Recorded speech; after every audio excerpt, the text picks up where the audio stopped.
Hey,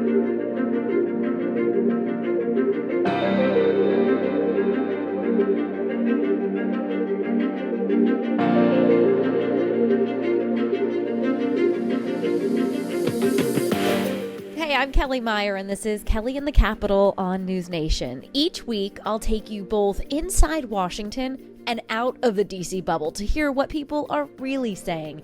You've read the headlines, but I'll give you the real story, as well as bonus content. Thanks for joining me. This is Kelly in the Capitol on NewsNation.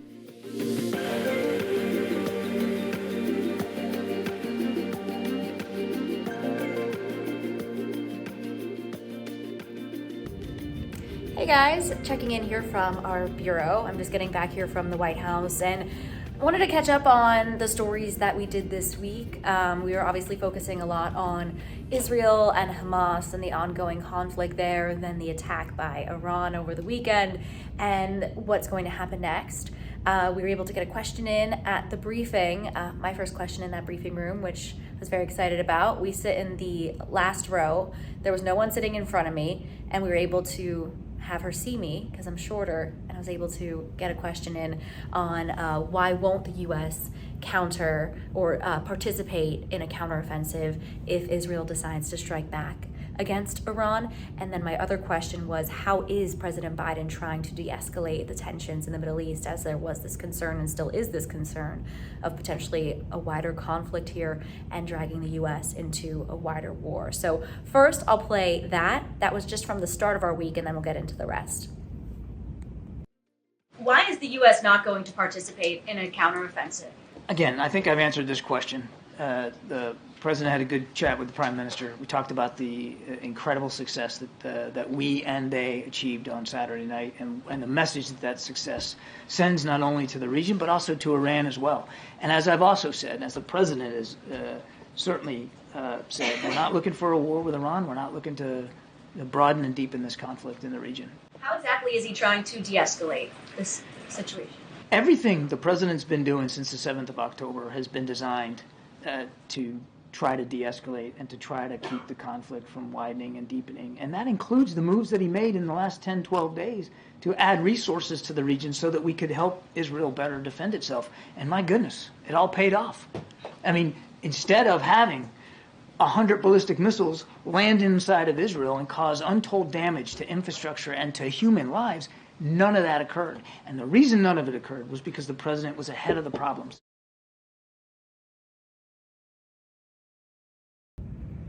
Okay, so a crazy start to the week, and then we went into some coverage on Capitol Hill, which I haven't been back on the Hill in a long time, even though my name is Kelly in the Capitol, and that is the name of this podcast and my Instagram page, so go check it out.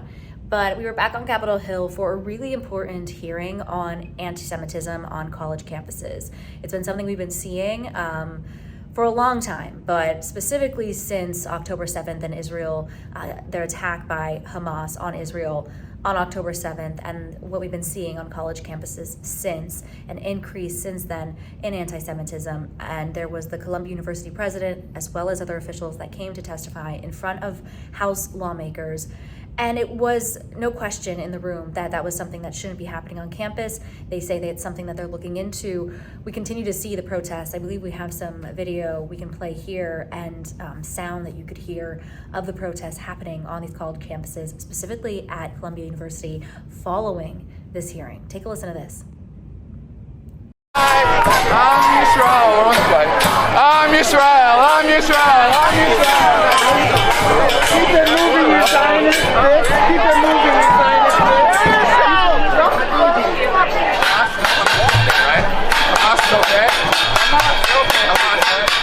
We are Hamas! You're Hamas, wow. That's a good one. You're what? You're Hamas? Yes, we're all Hamas, pig! I'm Hamas! Fuck you! Get the fuck out of our face! No! Get the fuck out of here!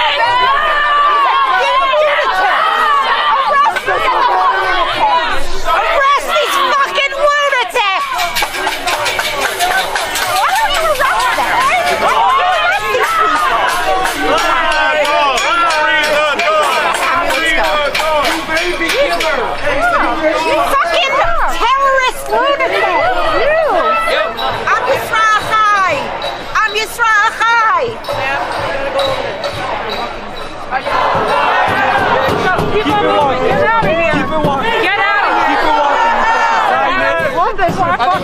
And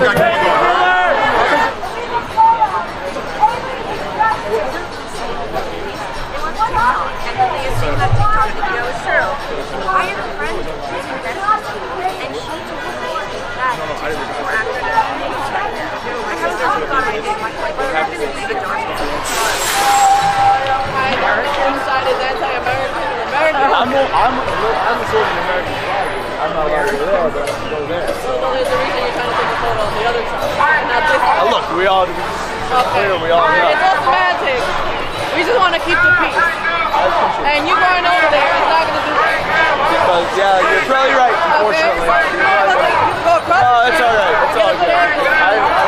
And it was really interesting being outside of the hearing. We were going to go inside, but there was no space. It was at capacity. But while we were outside, it was almost like we got a sense of what was being talked about inside, or what was really happening on college campuses, what is happening on college campuses. There were students outside from Columbia University that were pro-Palestinian, wanted to be participating in these demonstrations.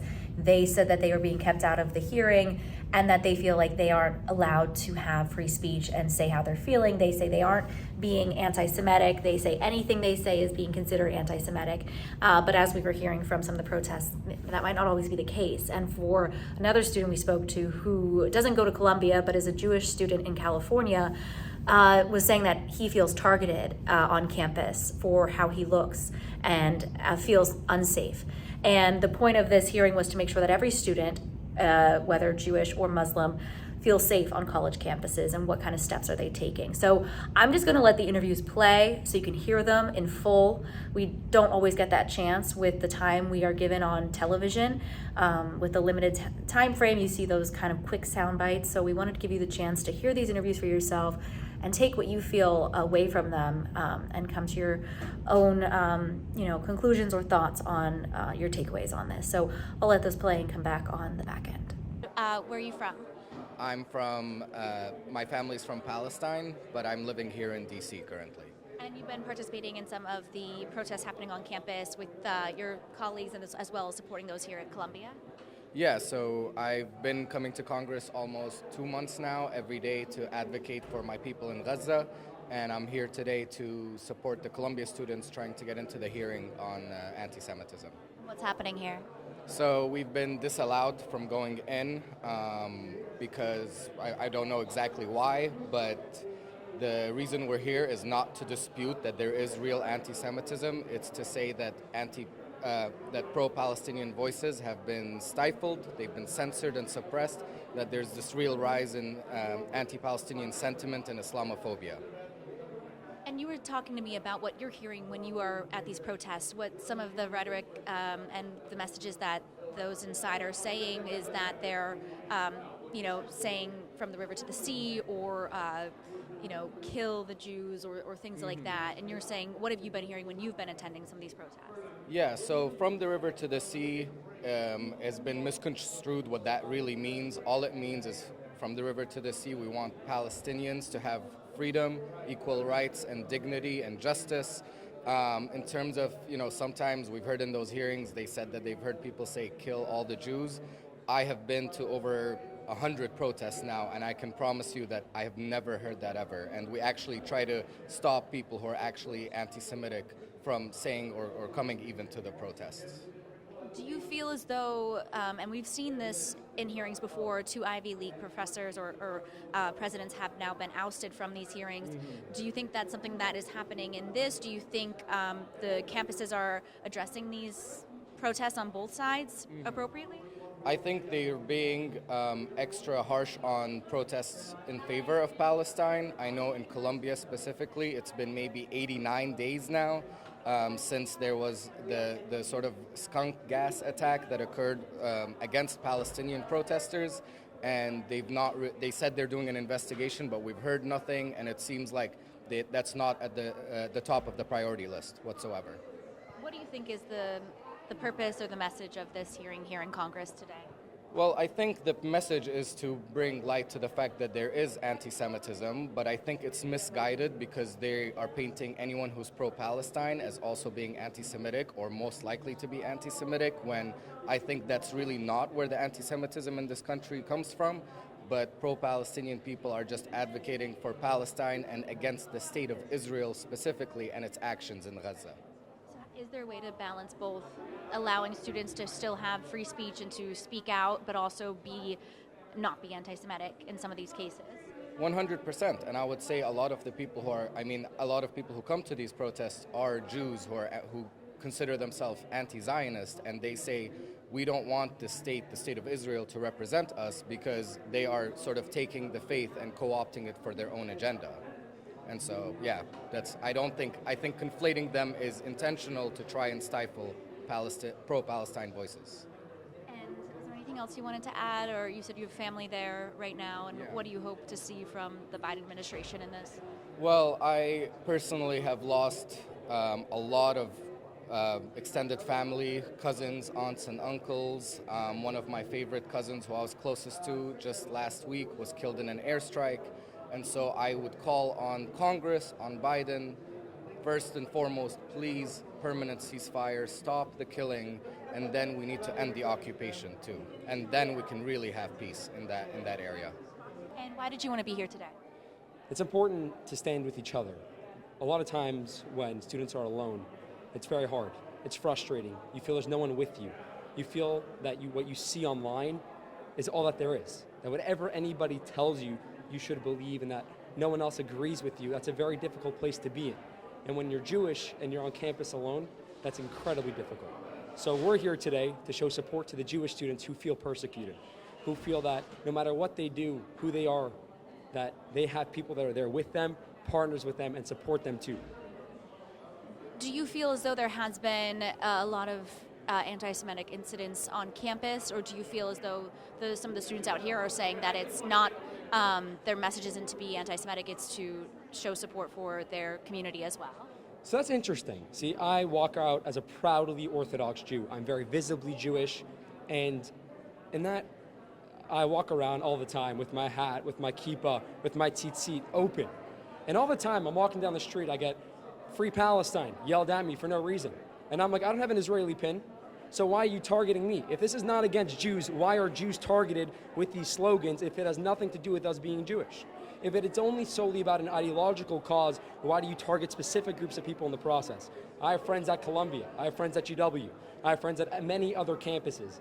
And these students, when they're found out to be Jewish, are instantly targeted with all of these lines. They didn't do anything, all they were is proud Jews, and yet they are decided to be pro something, whether or not they are or aren't. So if it's not anti-Semitic, why are Jews targeted? Do you feel as though you're being targeted? Or do So- you feel as though those on campuses are with these protests? So it's unfortunate because I'm proud to be who I am. And there are many who are proud to be who they are too. But it's challenging sometimes to be who you are when there's people constantly berating you and challenging who you are.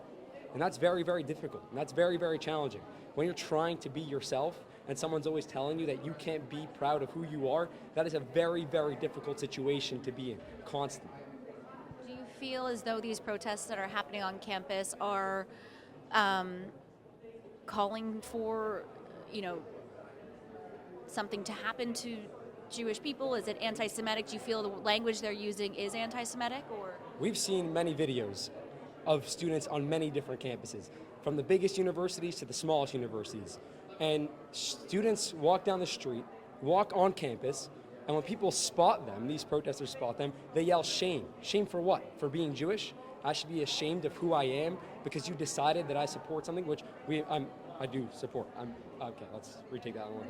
But people walk on campus and they walk down the street, and instantly they're yelled at with all these slogans and shame for being who you are, who I am. I am told to be ashamed of who I am. That is a very, very difficult situation to be in on campus. And it's targeted specifically at Jewish students. And yet we should be proud, and I am proud, and I'm always proud, and I will always be proud of who I am. But why is it that I am targeted constantly with people who don't know me, don't know what I believe, but because they look at me and they associate me with a certain cause instantly? So if that association is not connected with what you're saying, then how can you claim to be something you're not? How can you claim you're not targeting me and not targeting who I am? You're just targeting an ideology, when the second you see me, you instantly target me. You target Jewish students for being Jewish. So how can you say you're not anti-Semitic? Thank you so much for your time and for sharing your perspective. We really appreciate it. Okay. You go to Columbia, right? I do. Yeah. What year are you? I am in my second year of a 3-year program in the School of Social Work. So I'm a therapist. I work with displaced people, such as Palestinians. That's why it's really important that I'm here today, that I'm getting an education from a university that doesn't believe in the safety and dignity of Palestinian students on campus. It's just a real shame. It's a bit embarrassing to be affiliated with Columbia at this point. And you said you felt like you drove all this way, and then what happened? They just didn't let you inside the hearing? Yeah, but we drove 4 hours to get here on time for when the line begins, which is apparently at 8:30 a.m. So we got here at 8:30 a.m. There were about 10 or 20 people in front of us who we found out were paid to stand in line. And then when 9 o'clock hit, they all left because there was no one there to take their place in line, I guess. So then we were at the front of the line. And then the hearing began, and they told us that the room is full. No one can get in, even though no one from the public line got into the hearing. So it's just been really frustrating. I'm missing classes for this. How do you feel? What do you feel like is happening on campus, and how do you feel about this hearing today? What your leaders are saying inside? Well, I don't know what she's saying inside. I would imagine it doesn't have anything to do with the safety of anti-Zionist Jewish students who speak out against genocide. I would say the tensions on campus are incredibly high right now, where there feels like there's real censorship and silencing of speaking out against what I would believe is a normal thing to talk about on a college campus, that people are being starved to death and are dying with the United States backing their money and my taxpayers' dollars. So it's just a really strange environment to be on campus right now. I have professors who say things like, oh, we can't talk about that in this classroom. We need to stay away from that topic. And it's what kind of learning environment is this if we can't talk about what's going on in the world and have a discussion about, everything and everyone? Yeah. Do you feel as though you're being silenced from being able to share what you're feeling because people are saying that it is anti-Semitic? Do you feel immediately told no matter what I say, it is anti-Semitic? If I say genocide is bad, that's anti-Semitic. If I say I am in support of Palestinian liberation, that's anti-Semitic. Immediately, there's no dialogue, discussion about what the school even means by anti-Semitic. It is just a dog call to just shut down conversations and I think escape accountability. Yeah. And this hearing today is really focusing in on anti-Semitism, and I know we were talking with another student as well, saying that it's not about that we don't feel as though there shouldn't be anti-Semitism either, but you're also saying that we want to make sure that our voices are being heard too. How do you kind of balance that? Yeah, for sure. I think that Palestinian safety and Jewish safety is deeply interconnected. That safety in that region would mean a ceasefire now and actual discussions on what happens next and now. Anti-Semitism is alive and well, and particularly as a social worker student, I don't deny that. I see it all the time. I don't think saying things like Palestinians shouldn't die or be starved to death or lose their homes is anti-Semitic. And I don't think it's two different voices speaking. It shouldn't be. It feels the same, feels very similar to me of people shouldn't be experiencing oppression based on their ethnicity, religion, and identity. Yeah. Is there anything else you wanted to say? I think you put it so well. That's so nice. I think I want to highlight again for my classmates that are suspended, how that impacts them. They've lost their housing on campus. They've lost their student health insurance. So they're effectively homeless. And how it affects social work students in particular is that you have to get a certain amount of hours to get your license. And since they've been suspended, those hours have been interrupted and they may not be able to practice as social workers. And I think that there needs to be social workers who care about the well-being of Palestinians. Anti-Zionist social workers are so important to helping people. Thank you for taking the time. Thank you very much. Safety, you can clearly see that there is a protection that is only being provided to students that support Israel and its war in Gaza. What do you have to say for some of the students who are waiting out here trying to get in and say they weren't let inside the hearing? I mean, that's kind of really disappointing, right? This is the people's house. It should have been allowed for them to be able to come in. We've seen committee hearings where a huge, large of a crowd just stands and it's allowed to participate. The fact that we have only allowed young people that are representing the voices that are in support of Israel's war, and we're not allowing voices that are representing the anti-war voice is really unfortunate, because if the truth of the committee is that we are in search of fighting against anti-Semitism, that we want to protect Jewish students who are against war should also be protected, and their stories should also be heard. We know specifically in Colombia, we have seen toxic chemical attacks. They have impacted Jewish students. We've seen the suspension of Jewish organizations that are pro-peace be suspended. We have seen Jewish professors that have just recently put out an op-ed talking about the repressive system that Colombia is setting up to protect the voices that are pro-war. And I think we should be speaking out more loudly about that. There are professors that are supportive of Israel's war that have doxed and harassed young people, their own students, on social media. Nothing is happening to them. There is no investigations. And so this is not an honest conversation that we're having today in this committee. And the fact that these young people came from Colombia to be at this hearing, to have their voices heard, and are not being allowed is, I think, a disservice to our democracy, is in violation of every ethic that we should hold in the people's house. And we have to go back into committee. I don't know if you want to add something. I just wonder if you guys could just angle If you- it. Yeah, angle it. Sorry, if you want to add Yeah, something. yeah. Thank you. You know, I echo everything my colleague, Representative Omar, just said. I've heard from many Columbia students in my district, and they've told me point blank it feels like McCarthyism 2024. If you have a difference of opinion, if you have different ideas, if you have a different perspective, there is not a safe place to express those ideas or that perspective without feeling bullied or intimidated or silenced or harassed. Without the freedom of expression, one cannot share their point of view and voice, but you also engage in the process of dehumanization of the person who is not expressing their points of view. And we see that here with some students being let in while other students are not. And if we are really serious, and this is coming from a 20-year educator in New York City public schools who has a doctorate degree in education leadership focused on issues like racism and trauma and anti-Semitism, to really cure us of those ills, we have to have diverse perspectives and opinions at the table as part of the conversation. And right now we do not have that, and we absolutely need to have that. It feels like hearings like this very much are part and parcel to the conversation around I know, foreign we know. aid. Yeah.